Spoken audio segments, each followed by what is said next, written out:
Stop Falling for Logical Fallacies Part 2. We continue our fun look at these things called logical fallacies. Never be beaten by a moron again. Alright, and again, there are two categories of logical fallacies that we're looking at. And this category is fallacies of relevance. So just to remind you, there's always an image down at the bottom right to give you a little hint about what we're talking about. And then I'll give you some examples, and then I'll give you the formal name of the fallacy. And really, this image pretty much gives it away. But let me give you some examples, and then I'll give you the definition. You are wrong because you are an intolerant, closed-minded, right-wing fundamentalist.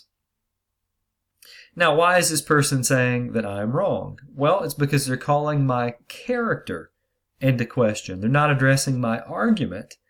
They are attacking my character, if this is in fact me.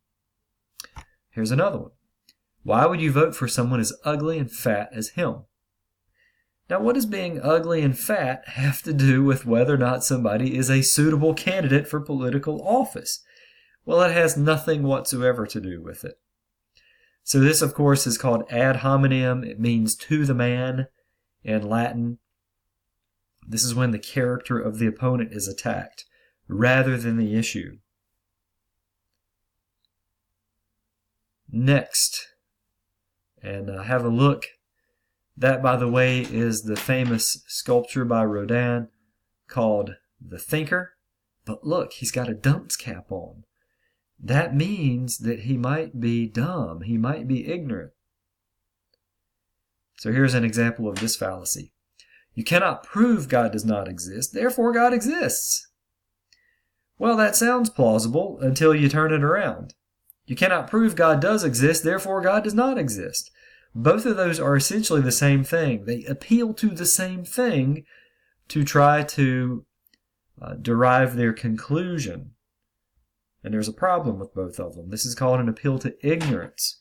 It argues that something is true because it hasn't been proven to be false, or something that is false because it hasn't been proven to be true.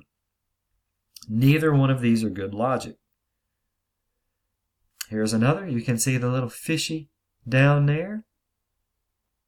And here's the example. Of course she's a good doctor. She drives a great car and is really funny.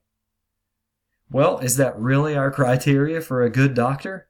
I don't think so. That's great if she drives a great car and is really funny, but does that mean you want her to do surgery on you? Well, not necessarily. You believe abortion is murder, yet you're in support of capital punishment. Now, and I hear this a lot in this argument.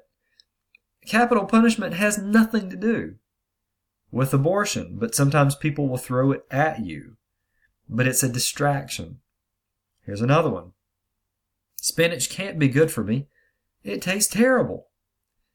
Well, what does the taste have to do with whether or not it's good for you? It has nothing to do with that. So what is this called? This is called a red herring. A red herring introduces an irrelevant side issue into an argument to distract and confuse the case being presented. It is the equivalent of somebody saying, "Hey, look, what's that over there?" And you turn around and look, and then they run away. This is a rabbit trail, is what some people call it. It's to sidetrack the discussion. People will use red herrings because they don't have good reasons for what they believe, and so they simply want to get you off onto a different subject. It's usually a way to save face. Or sometimes just because people don't know how to handle argumentation and evidence, and they think just throwing dumb questions or side issues will win the day. Here's another one. Who is that man at the bottom right?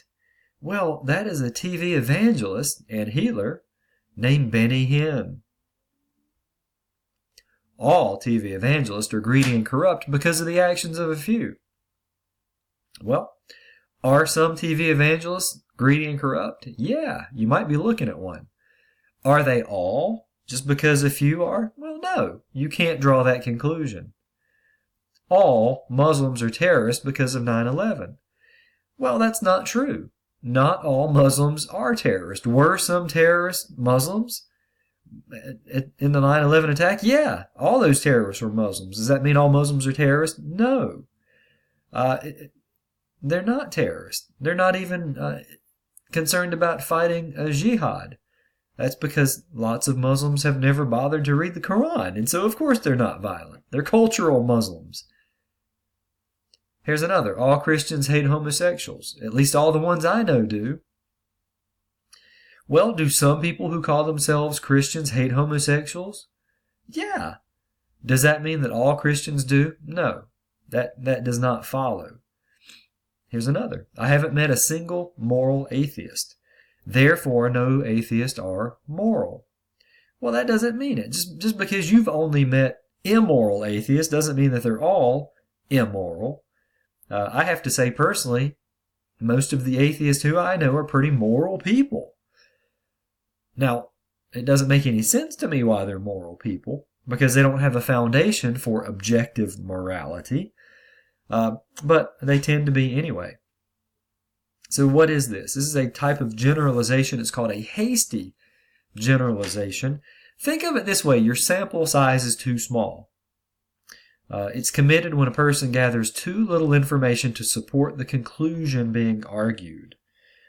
In other words, you say because some are like this, that means all are like this. But it's not true. The next one is closely related to it. And let me say before I give you this is a hasty generalization is where your sample size is too small.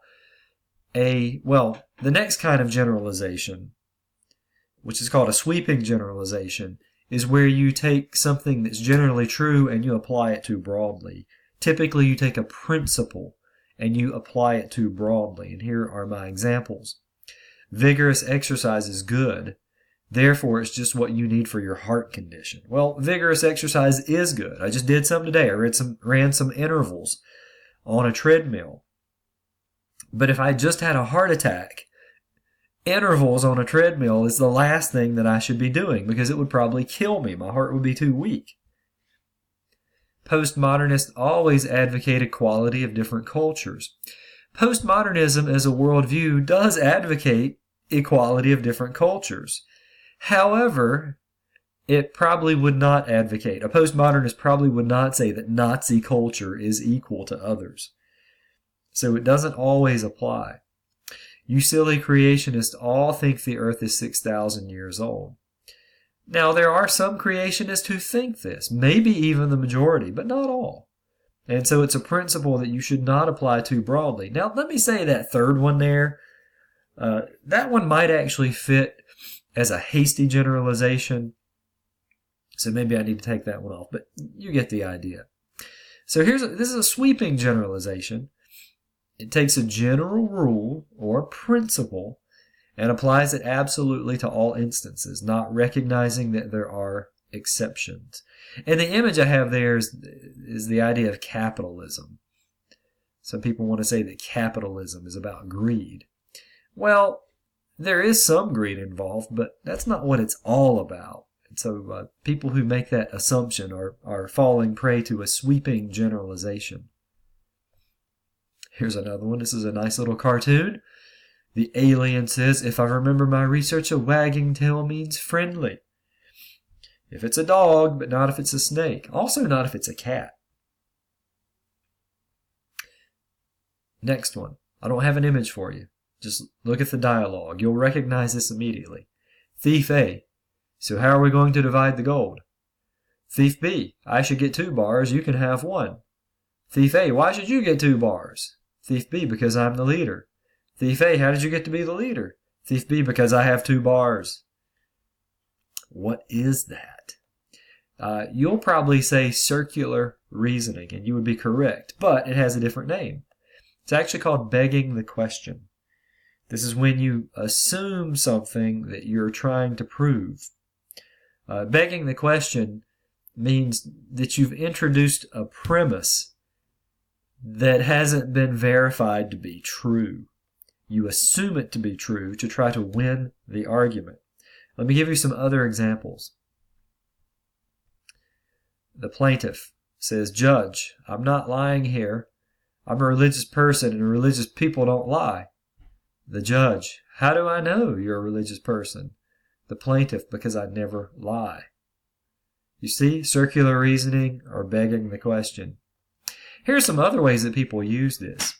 People who say, who created God? Well, what are they assuming to be true? They're assuming that God was created. But by definition, God is the uncaused first cause. Another, if God is the perfect creator, why is there so much wasted space in the universe? What's the assumption here? The assumption is that there is wasted space in the universe. Another, if God created me gay, why would he condemn me?